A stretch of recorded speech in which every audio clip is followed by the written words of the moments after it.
السلام عليكم ورحمة الله وبركاته. متابعين قناة تربية الطيور مع الحواوشي على اليوتيوب، أهلا وسهلا بكم. جايين نجاوب النهارده مع بعض عن سؤال مهم جدا كتير من الناس بتسأله الأيام دي، هو ليه البط بتاع التوت أو فراخ التوت بتموت؟ الفراخ اللي بتيجي في الأيام اللي فيها التوت ليه بتموت أو بيحصل بتلاقي في نفق جدا في البط أو الفراخ في الأيام اللي احنا فيها دي؟ طبعا مفيش حاجة اسمها بقى بسبب إن أصل أيام التوت البط بيموت والكلام ده كله. زي ما هنقول لك دلوقتي يا أستاذ أحمد، ركز معانا بس في اللي احنا بنقوله ده معلش يعني. أولا عشان نبقى متفقين مع بعض يعني، الايام ديت بتبقى احنا خارجين فيها من الشتاء وداخلين على الصيف، لان الصيف لسه ما جاش يعني. فبالنهار درجه الحراره بتبقى عاليه. ركزوا معايا يا جماعه في اللي احنا بنقوله.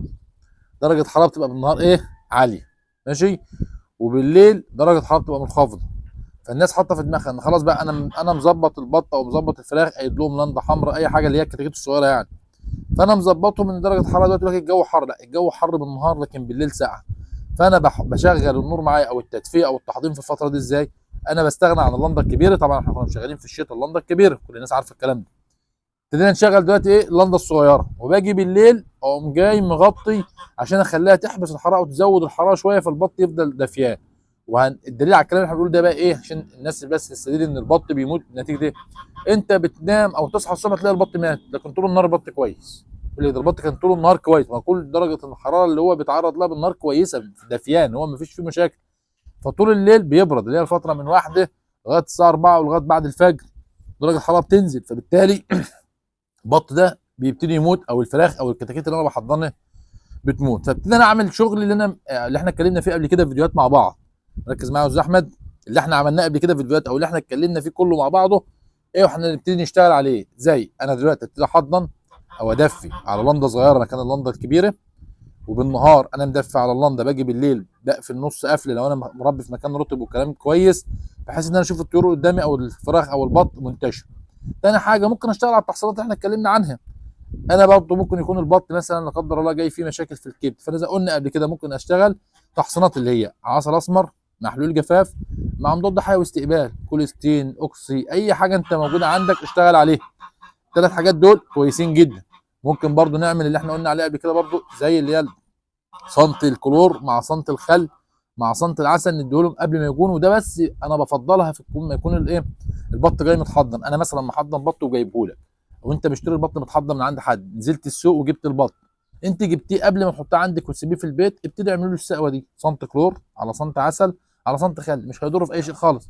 تديهم صنت هينضف لهم الدنيا. وقلنا الكلور مطهر، العسل منشط الكبد، والخل مضاد للسموم. يعني سقوه ما فيش فيها اي مشكله. صنت واحد على لتر ميه، صنت من كل نوع على لتر ميه واديهولهم. دي سقوه تنضف الدنيا، مفيش مشكله. نستقبل على العسل ومحلول جفاف برضو الكتاكيت والبط، وابديهم برضو محلول استقبال بالاضافه للتدفئه. هنلاحظ بقى لا في البط التوت بيموت ولا فراخ التوت بتموت ولا الكلام ده كله خالص. احنا اللي في الايام دي بتبقى الدنيا عندنا ملخبطه، النهار حر والليل ساقع. والناس تقول لك ايه، خلاص بقى ده الجو حر ما بقتش اللنده. طبعا بيبقى كل في ناس بقى عاوزه توفر الكهرباء، مش عارف ايه الكلام اللي بيحصل ده كله. لكن انا طالما هحضن في الايام ديت، وكمان اللي يعني ايه، الجو ذات نفسه مش مساعد ليه؟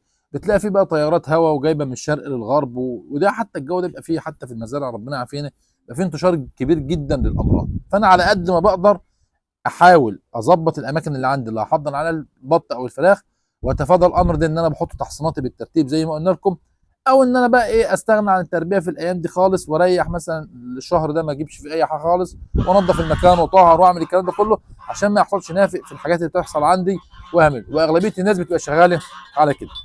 يبقى زي ما قلنا مع بعض، احنا هنركز اهو مع بعض اهو.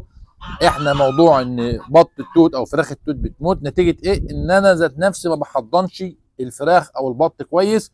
ولو انا جايب بط من بره احتمال كبير يكون فيه امراض، فانا ابتدي اديله ايه؟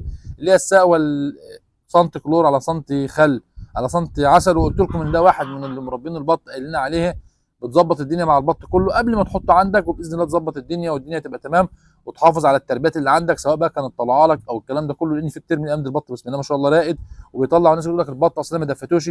ولسه حالا قبل ما اجي او ابقى قبلها عامل الفيديو معاكم يعني، حد بكلمه قال لي انا البط سايبه اصلا حاطه تحت السلم كده مكنون ودافي. لا ما هو مش دافي، بط صغير لسه ما فيش جهاز حراري شغال عنده، هيدفى منين؟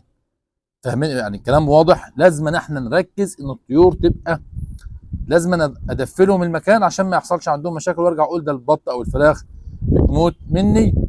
وباذن الله يعني نظبط الدنيا والدنيا تبقى كويسه مع بعض والدنيا تبقى تمام. ويا ريت يعني كده لو احنا كتير من الناس اللي بيتفرجوا على الفيديوهات بتوعنا يعني زي ما بيقولوا ايه غير مشتركين في القناه، فيا ريت الناس اللي بتتفرج على الفيديوهات يعني مشكورين كده لو يبتدوا زي ما بيقولوا ايه يشتركوا في القناه عشان بس تشجعونا ان احنا نعمل فيديوهات ويبقى الدنيا ماشيه معانا، لان 90% من اللي بيتفرجوا علينا تقريبا مش مشتركين في القناه.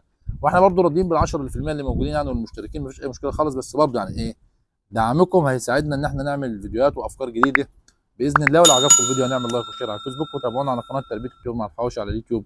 السلام عليكم ورحمه الله وبركاته.